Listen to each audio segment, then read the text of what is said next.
अस्सलाम वालेकुम फ्रेंड्स। बेटा उम्मीद करता हूँ सब लोग ठीक ठाक होंगे। लास्ट टाइम हमने चैप्टर नंबर 5 स्टार्ट किया था। चैप्टर नंबर 5 है डिज़ाइनिंग अ वेबसाइट। उसमें हम लोगों ने ये देखा था कि हाइपर टेक्स्ट होता क्या है, और मैंने आप लोगों को हाइपर टेक्स्ट को ओपन करके और वेब पेज को सेव करना भी सिखाया था। ठीक है, आज हम लोग पढ़ेंगे टैग्स के हवाले से। कह रहे identify tags to markup HTML elements. सबसे पहले हम बात करते हैं इस वर्ड पे, टैग होता क्या बेसिकली, एक टैग क्या चीज़ है। तो टैग की डेफिनेशन भी इधर ही लिख लेते हैं। ठीक है, tag tags are keywords.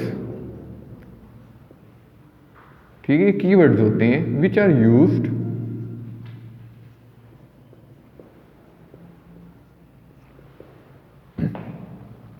organize and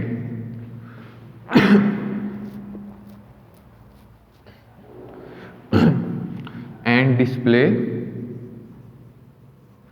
the contents on a web page। ठीक है बेटा जी, ये वो कीवर्ड्स होते हैं जो कि एक वेब पेज को बताते हैं। HTML वेब ब्राउज़र का जो वेब पेज होता है, ठीक है, उसको बताते हैं वेब ब्राउज़र को कि आपने वेब पेज के ऊपर ये जो हमारा कंटेंट है इसको डिस्प्ले किस तरीके से करना है। ठीक है बेटा जी। अब टैग दो तरह के होते हैं, one are pair tags and the other are singular tags. एक पेयर टैग्स होते हैं, एक सिंगुलर टैग्स होते हैं। पहले बात करते हैं पेयर टैग्स की। Most of the HTML tags are pair tags. They consist of a start tag, an end tag and the content between them. Basically जो पेयर टैग है, आपकी बुक में ये डेफिनेशन तो लिखी है, अब आप सुने होते कि पेयर टैग ऐसे टैग होते हैं जिनको अगर हमने ओपन किया तो क्लोज भी करना पड़ेगा। ठीक है, इनका लिखने का तरीका ये होता है पेयर टैग्स का, टैग नेम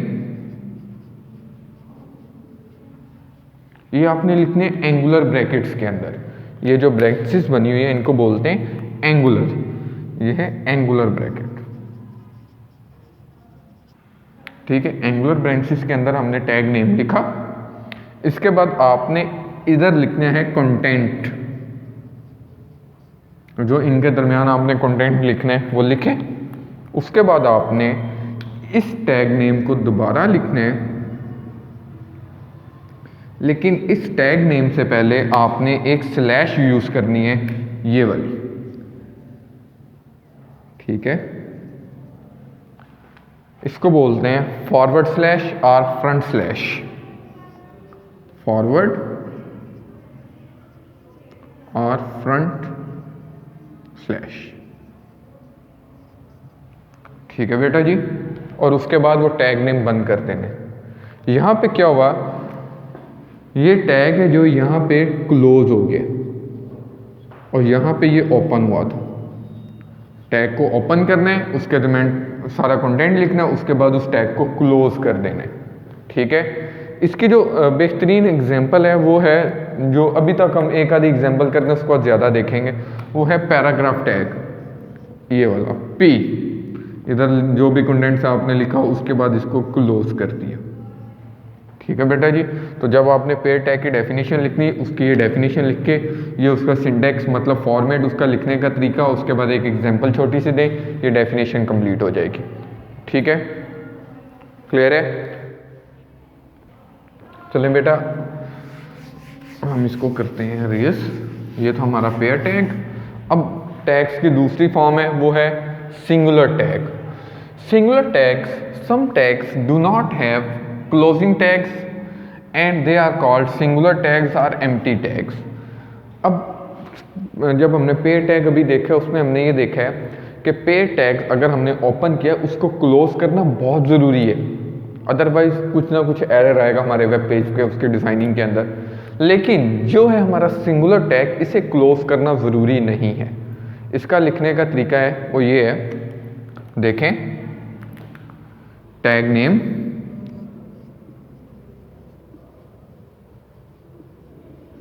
और इसके आगे हॉरिजेंटल लाइन में ही आप कंटेंट लिख दें। ठीक है, बस लेकिन इसका इशू ये है, ये एक ही लाइन में लिखे हों, ये अगर एक लाइन है हमारी, ये इसी पे लिखे हों हॉरिजेंटल फॉर्मेट में, अगर आप टैग नेम के बाद उसको नेक्स्ट लाइन में लिख देंगे तब ये वाला टैग इस पे एक्शन परफॉर्म नहीं करेगा। ठीक है, बात क्लियर हो गई। इस वजह से टैग नेम के उसका जो कंटेंट है बिल्कुल आगे लिखना है आपने। अगर बिल्कुल आगे नहीं लिखेंगे तो वो उस पर अपना एक्शन परफॉर्म नहीं कर पाएगा। ठीक है, बात क्लियर हो गई। इसकी एग्जांपल है, आपने देखने हैं तो इसकी एग्जांपल में बोल्ड आ जाता है, ठीक है, और बोल्ड है, इटैलिक है, अंडरलाइन है, उसके अलावा BR भी है, ठीक है, HR भी है, बोल्ड है, इटैलिक है, अंडरलाइन है। ये चंद एक मैंने लिख दिए हैं जो कि सिंगुलर टैग के तौर पे आप में यूज़ हो रहे हैं, तो आप इसको एज एग्जांपल लिख सकते हैं कि ये वाले टैग्स हैं जो ये as a singular tag use होते हैं। जैसा कि बोल्ड है, जो अगर हम बोल्ड टैग यूज़ कर लेते हैं, मैंने ये लिख दिया B और आगे मैंने लिख दिया दिस और B को क्लोज कर दिया, तो बोल्ड टैग क्या करेगा, इसको बोल्ड जब हम वो वेब ब्राउज़र पे डिस्प्ले करवाएगा तो इसको इस फॉर्म में लिखा होगा उसने। ठीक है, अगर मैं दूसरा मार्कर ले लूँ तो ज़्यादा अच्छा बन जाएगा। चलें जी, ये फॉर्म हो गई। ठीक है, ज़रा नुमायाँ करके लिख देगा। ठीक है बेटा जी, तो ये थी टैग्स और उसकी दोनों टाइप्स। नेक्स्ट है बेटा जी attributes in HTML। Attributes in HTML tags कह रहे एट्रीब्यूट्स आर द प्रॉपर्टीज, ये प्रॉपर्टीज होती हैं associated with tags, they provide some information with respect to a specific tag. अब हर टैग की कुछ ना कुछ प्रॉपर्टीज यूज होती हैं, ठीक है, उन प्रॉपर्टीज को हम एट्रीब्यूट्स कहते हैं। फॉर एग्जाम्पल से पहले हम इसका लिखने का तरीका देख लें, उसके बाद एग्जाम्पल देखते हैं। इसका लिखने का तरीका ये होता है, angular bracket, tag name, attribute 1, मतलब पहला एट्रीब्यूट इज इक्वल, उसकी वैल्यू आपने डबल कोटेशन के अंदर देनी है। अगर वैल्यू डबल कोटेशन के अंदर नहीं होगी तो एरर आएगा। ठीक है, इसके आगे क्योंकि आगे जगह कम है मैं नीचे लिख देता हूं एट्रीब्यूट 2 इज इक्वल उसकी वैल्यू, ठीक है, एंड सो ऑन, जितने आपने एट्रीब्यूट्स की वैल्यू देनी है उसके बाद आपने इस तरीके से उसकी ब्रैकेट को क्लोज कर देना है। मतलब nth एट्रीब्यूट लिख के उसकी वैल्यू ये लिखने के बाद आपने इस टैग को क्लोज कर देने। ठीक है बेटा जी, इसके बाद आपने जो कंटेंट है टैग का वो लिखना है, कंटेंट लिखने के बाद आपने इस टैग को क्लोज कर देने इस तरीके से, क्लोज टैग नेम। ठीक है, बात क्लियर हो गई। ये इसके लिखने का तरीका था एट्रीब्यूट्स का। अभी हम बात करते हैं पैराग्राफ की एग्जाम्पल के तौर पे, तो इसकी एग्जाम्पल कर लेते हैं। इसको मैं रेज कर लेता हूँ।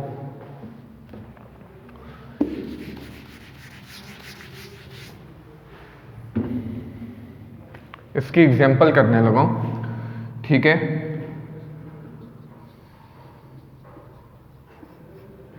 पैराग्राफ अभी हमने एक टैग किया है। अब ये देखें, ये मैंने लिखा पैराग्राफ, उसका एक एट्रीब्यूट होता है अलाइनमेंट। मैंने लिखा अलाइन इज इक्वल और मैंने यहाँ पे लिख दिया सेंटर। अब इसका मतलब ये है, ये जो पैराग्राफ के आगे जितना भी कंटेंट दिया गया, ठीक है, ये कंटेंट देने के बाद हमने इसको क्लोज कर दिया, तो इसका मतलब ये हुआ ये पैराग्राफ के बाद जितना भी कंटेंट दिया गया है, एक तो ये पैराग्राफ टैग इस पे ऊपर वर्क एक्शन परफॉर्म करेगा, और उसके बाद ये प्रॉपर्टी भी हमने लगा दी है कि पैराग्राफ है जो अब ये सेंटर अलाइनमेंट में होगा, इसके अलावा कोई अलाइनमेंट यूज नहीं करनी है आपने। क्लियर है? इसके अलावा और एग्जाम्पल करते हैं। एक टैग होता है फॉन्ट, मैंने लिखा फॉन्ट, ये उसका नेम लिख दिया टैग का फॉन्ट।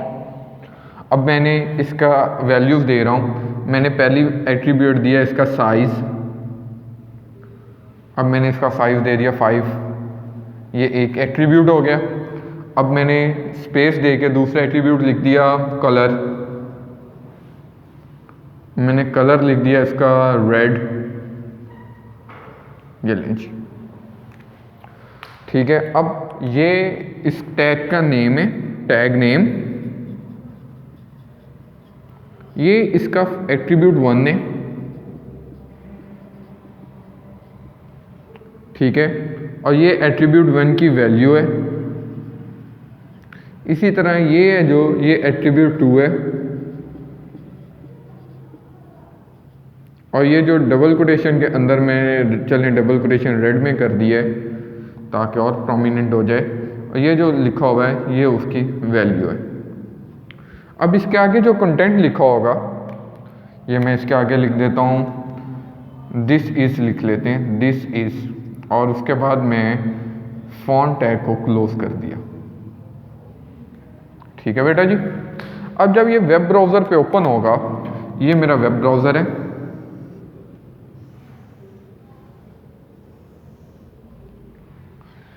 वेब पेज इसका ओपन किया वेब ब्राउज़र के ऊपर, तो ये जो दिस इज़ है अब रेड कलर में 5 साइज का लिखा होगा, मतलब थोड़ा बड़ा लिखा होगा, और कलर भी रेड हो गया, ठीक है। अब अगर मैं इधर कलर चेंज कर देता हूँ, मैंने कहा नहीं ये रेड नहीं मुझे चाहिए, मुझे ग्रीन चाहिए,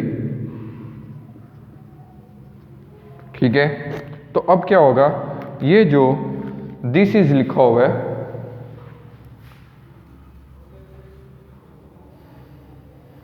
अब ये रेड में नहीं ये ग्रीन में लिखा होगा, ठीक है बेटा। क्यों? क्योंकि उसका हमने कलर चेंज कर दिए, ठीक है। तो इस तरह एट्रीब्यूट टैग के अंदर हम लोग एक एट्रीब्यूट लिखते हैं, एक टैग नेम लिखते हैं, उसके एट्रीब्यूट्स देते हैं, और उन एट्रीब्यूट्स की वैल्यू डबल कोटेशन के अंदर देते हैं। तब वो जो टैग है वो इन एट्रीब्यूट्स के साथ इस कंटेंट के ऊपर अप्लाई होगा। अगर हम ये एट्रीब्यूट नहीं यूज़ करेंगे तो जो बाय डिफ़ॉल्ट वैल्यूज होंगी वही करेगा, like by default colour black होता है, बाय डिफ़ॉल्ट साइज़ 1 होता है, तो वो वही ले लेगा, ठीक है बेटा जी, क्लियर है। तो ये था हमारा attribute tag, attributes in HTML tag. तो आज हमने टैग्स पढ़े, पेयर टैग पढ़े, सिंगुलर टैग पढ़े और उनके एट्रीब्यूट पढ़े। इंशाल्लाह नेक्स्ट लेक्चर में मिलते हैं, फिर हम लोग इनके मज़ीद जो टैग्स हैं उनको देखेंगे। ओके बेटा जी, अल्लाह हाफिज़।